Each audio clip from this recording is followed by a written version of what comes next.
ಆನಂದ ಸೂತ್ರ ಯೂಟ್ಯೂಬ್ ಚಾನೆಲ್ಗೆ ತಮ್ಮೆಲ್ಲರಿಗೂ ಹೃದಯಪೂರ್ವಕ ಸ್ವಾಗತ ವೀಕ್ಷಕರೇ. ಇವತ್ತು ನಾವು ಗುಪ್ತ ನವರಾತ್ರಿಯ ಬಗ್ಗೆ ತಿಳ್ಕೊಳ್ಳೋಣ. ವಿಶೇಷ ಮಾಹಿತಿ, ವಿಶೇಷ ವೀಕ್ಷಕರಿಗೋಸ್ಕರ ನಿಮ್ಮೊಂದಿಗೆ ಇವತ್ತು ನಾವು ಪ್ರಸ್ತುತಪಡಿಸ್ತಿದ್ದೇವೆ. ಪೂರ್ತಿ ವಿಡಿಯೋ ನೋಡಿ, ಮಾಹಿತಿಯನ್ನ ಉಪಯೋಗಿಸಿಕೊಂಡು ನಿಮ್ಮ ಜೀವನದಲ್ಲಿ ಅಭಿವೃದ್ಧಿಯನ್ನ ಕಂಡುಕೊಳ್ಳಿ.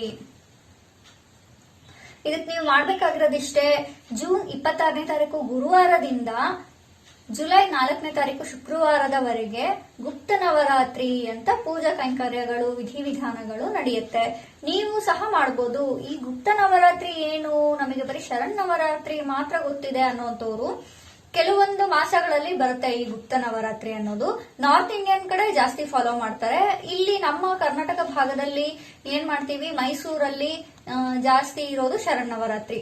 ಈ ಒಂದು ನವರಾತ್ರಿಗೆ ಏನು ಪವರ್ ಇರುತ್ತೆ, ಸೇಮ್ ಅಷ್ಟೇ ಪವರ್ಫುಲ್ ಆಗಿ ಈ ಗುಪ್ತ ನವರಾತ್ರಿಯಲ್ಲಿ ಮಾಡುವಂತಹ ಪೂಜೆಗಳಿಗೂ ಇರುತ್ತೆ.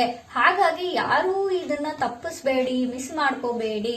ಈಗ ಆಲ್ರೆಡಿ ಸಾಕಷ್ಟು ಜನ ಇದರಿಂದ ಅವ್ರ ಜೀವನದಲ್ಲಿ ಎಷ್ಟು ತುಂಬಾ ಇನ್ನೇನು ಬದುಕಕ್ಕೆ ಆಗಲ್ಲ ಅನ್ನೋಂಥವ್ರು ಸಹ ಜೀವನದಲ್ಲಿ ಮೇಲೆದ್ದು ಬದುಕಿ ಆರಾಮಾಗಿ, ಸುಖವಾಗಿ, ನೆಮ್ಮದಿಯಾಗಿ ಬದುಕ್ತಾ ಇದ್ದಾರೆ. ಇದನ್ನ ನೀವ್ ಏನ್ ಮಾಡ್ಬೇಕು ಅಂದ್ರೆ ತುಂಬಾ ಸಿಂಪಲ್ಲು. ಈ 9 ದಿನ ಏನಿದೆ, ಜೂನ್ 26ನೇ ತಾರೀಕು ಗುರುವಾರದಿಂದ ಜುಲೈ 4ನೇ ತಾರೀಕು ಶುಕ್ರವಾರದವರೆಗೆ ನೀವು ಈ ಪೂಜೆನ ಬೆಳಗ್ಗೆ ಸಂಜೆ ಮಾಡಬಹುದು. ಅಂದ್ರೆ ಬೆಳಗ್ಗೆ ಸಮಯದಲ್ಲಿ ಬ್ರಾಹ್ಮಿ ಮುಹೂರ್ತದಲ್ಲಿ ಮಾಡೋದು ಅತ್ಯುತ್ತಮ, ಶ್ರೇಷ್ಠವಾದಂತ ಸಮಯ ಆಗಿರುತ್ತೆ. ಇಲ್ಲ ಅಂದ್ರೆ ರಾತ್ರಿ ಸಮಯದಲ್ಲಿ ಮಾಡಬಹುದು, ಸಂಜೆ 7 ಗಂಟೆ ಮೇಲೆ ಕತ್ಲಾಗಿರೋ ಟೈಮಲ್ಲಿ. ಬ್ರಾಹ್ಮಿ ಮುಹೂರ್ತದಲ್ಲೂ ತುಂಬಾ ಬೆಳಕಿರೋದಿಲ್ಲ ಅಲ್ವಾ, ಸೊ ಈ ಟೈಮಲ್ಲಿ ನೀವು ಇದನ್ನ ಮಾಡ್ಕೊಳ್ಬಹುದು.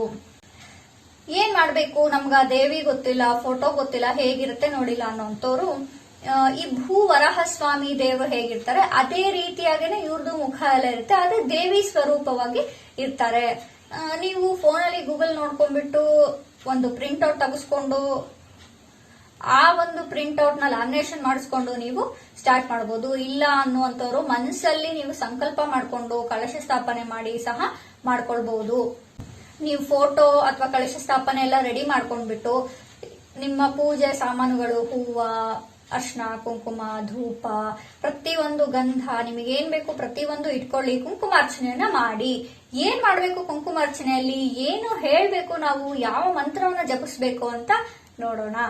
ಮಂತ್ರ ಹೀಗಿದೆ ನೋಡಿ: ಓಂ ಐಂ ಕ್ಲೀಂ ವಾರಾಹಿ ನಮಃ. ಈ ಒಂದು ಮಂತ್ರವನ್ನ ನೀವು 108 ಬಾರಿ ಹೇಳಿ. ಹೇಳ್ತಾ ಹೇಳ್ತಾ ಕುಂಕುಮ ಇಟ್ಕೊಂಡಿರ್ತಾರ ಅಲ್ವಾ, ಆ ಕುಂಕುಮವನ್ನ ಒಂದೊಂದೇ ಮಂತ್ರ ಹೇಳ್ಕೊಂಡು 108 ಸತಿ ಒಂದು ಪ್ಲೇಟ್ ಅಲ್ಲಿ ಅರ್ಚನೆ ಮಾಡಿ ದೇವಿಗೆ.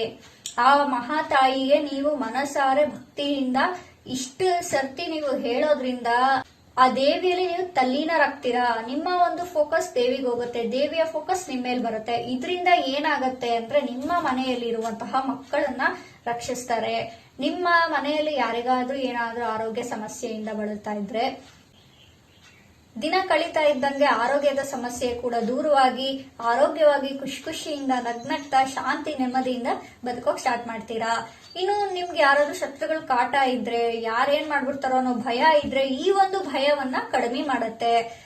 ಹಾಗೆ ನಿಮ್ಗೆ ಆಗದೆ ಇರೋ ಕೆಲಸಗಳು ಸಹ ನಿಧಾನವಾಗಿ ಸ್ಟಾರ್ಟ್ ಆಗ್ತಾ ಹೋಗುತ್ತೆ. ಒಂದೊಂದೇ ಕೆಲಸಗಳು ಕಂಪ್ಲೀಟ್ ಆಗೋದನ್ನ ನೀವು ಕಾಣ್ತೀರಾ. ಈ ರೀತಿಯಾಗಿ ಈ ಒಂದು ಮಂತ್ರದಿಂದ ನೀವು ಇದನ್ನೆಲ್ಲವನ್ನು ಸಿದ್ಧಿಸ್ಕೊಳ್ಬಹುದು. ಇನ್ನೂ ಒಂದು ಪವರ್ಫುಲ್ ಮಂತ್ರಗಳನ್ನ, ಹೆಸರುಗಳನ್ನ ಹೇಳ್ಕೊಡ್ತೀನಿ. ಅದು ಏನು ಅಂದ್ರೆ, ಈ ತಾಯಿ ವಾರಾಹಿ ದೇವಿಯ 12 ಹೆಸರುಗಳು. ಈ ಹೆಸರುಗಳನ್ನ ಹೇಳ್ತಾ ನೀವು ಪೂಜೆ ಮಾಡೋದ್ರಿಂದ ಆ ತಾಯಿ ಇನ್ನೂ ಸಂತೃಪ್ತಿಯಾಗಿ ನಿಮ್ಗೆ ಕರುಣಿಸದಲ್ಲೇ ಇರೋದಕ್ಕೆ ಸಾಧ್ಯನೇ ಇಲ್ಲ ಅನ್ಕೊಂಡ್ಬಿಡಿ.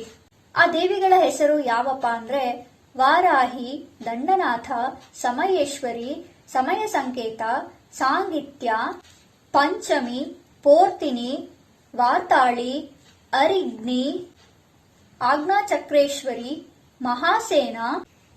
ಈ ಒಂದು ಹೆಸರುಗಳಿಂದ ನೀವು ಆ ಮಹಾತಾಯಿಗೆ ಭಕ್ತಿ ಭಾವದಿಂದ ನಿಮ್ಮ ತುಂಬು ಹೃದಯದಿಂದ ನೀವು ಪೂಜೆ ಸಲ್ಲಿಸಿದ್ದೇ ಆದಲ್ಲಿ ಈ ದೇವಿಯ ಅನುಗ್ರಹ ಖಂಡಿತ ನಿಮ್ಮ ಕುಟುಂಬದ ಮೇಲೆ ಬಿದ್ದೇ ಬೀಳತ್ತೆ. ಸಾಕಷ್ಟು ಜನ ಇದರ ಉಪಯೋಗವನ್ನ ಪಡ್ಕೊಂಡಿದ್ದಾರೆ. ನೀವು ಪಡ್ಕೊಳ್ಳಿ, ನೀವು ಮಾಡಿ. ನಮ್ಮಲ್ಲಿ ಫೋಟೋ ಇಲ್ಲ ಅಂತ ಚಿಂತೆ ಮಾಡಬೇಡಿ. ಒಂದು ಕಾಪಿ ಪ್ರಿಂಟ್ ಔಟ್ ತಗೊಂಡು ನೀವು ಮಾಡಿ. ಏನು ಇಲ್ವಾ, ಮೊಬೈಲ್ ಅಲ್ಲಿ ಗೂಗಲ್ ಅಲ್ಲಿ ಓಪನ್ ಮಾಡಿ ಇಟ್ಕೊಂಡು ನೀವು ಅದಕ್ಕೇನೆ ದೇವ್ರು ಫೋಟೋ ಅನ್ಕೊಂಡು ನೀವು ಪೂಜೆ ಮಾಡಿ. ಖಂಡಿತ ಇದು ಸಕ್ಸಸ್ಫುಲ್ ಆಗೇ ಆಗುತ್ತೆ. ಈ ಮಾಹಿತಿ ನಿಮ್ಮೆಲ್ಲರಿಗೂ ಅನುಕೂಲವಾಗ್ಲಿ, ನಿಮ್ಮ ಜೀವನದಲ್ಲಿ ಒಳ್ಳೆಯ ಶುಭ ವಾರ್ತೆಯನ್ನ ತರಲಿ, ನಿಮ್ಮ ಜೀವನದಲ್ಲಿ ನೀವು ನೊಂದು ಬೆಂದು ಸಾಕಾಗಿದ್ರೆ ಒಳ್ಳೆಯ ಸಮಯವನ್ನು ನಿಮ್ಗೆ ಹುಡ್ಕೊಂಡ್ ಬರ್ಲಿ, ನಿಮ್ಮ ಜೀವನದಲ್ಲಿ ಯಶಸ್ಸು ಬರ್ಲಿ, ಅಭಿವೃದ್ಧಿಯನ್ನ ಕಾಣ್ಕೊಳ್ಳಿ ಅಂತ ಹೇಳ್ತಾ ಈ ಮಾಹಿತಿಯನ್ನ ನೀವು ಸಾಕಷ್ಟು ಜನಕ್ಕೆ ಶೇರ್ ಮಾಡಿ, ನಿಮ್ಗೆ ಗೊತ್ತಿರುವಂತಹ ಜನಗಳಿಗೂ ಶೇರ್ ಮಾಡಿ. ಏನೇ ಹೊಸ ವಿಷಯ ಆಗ್ಲಿ, ಒಳ್ಳೆ ವಿಷಯ ಆಗ್ಲಿ, ನಮ್ಮಲ್ಲೇ ಇಟ್ಕೊಂಡಿದ್ರೆ ವೇಸ್ಟ್ ಆಗೋಗುತ್ತೆ. 10 ಜನಕ್ಕೆ ಹಂಚಿದ್ರೆ ಅಲ್ವಾ ಅದ್ರ ಉಪಯೋಗ ಆಗೋದು, 10 ಜನಕ್ಕೆ ಗೊತ್ತಾಗೋದು, ಅದು ಒಂದು ದಾನದ ರೀತಿನೇ ಆಗ್ಬಿಡತ್ತೆ. ಇದನ್ನ ಶೇರ್ ಮಾಡಿ, ಹೊಸಬ್ರಾಗಿದ್ರೆ ಸಬ್ಸ್ಕ್ರೈಬ್ ಮಾಡ್ಕೊಳ್ಳಿ. ಇಲ್ಲಿಗೆ ಈ ವಿಡಿಯೋನ ಮುಗಿಸ್ತಾ ಇದ್ದೀನಿ.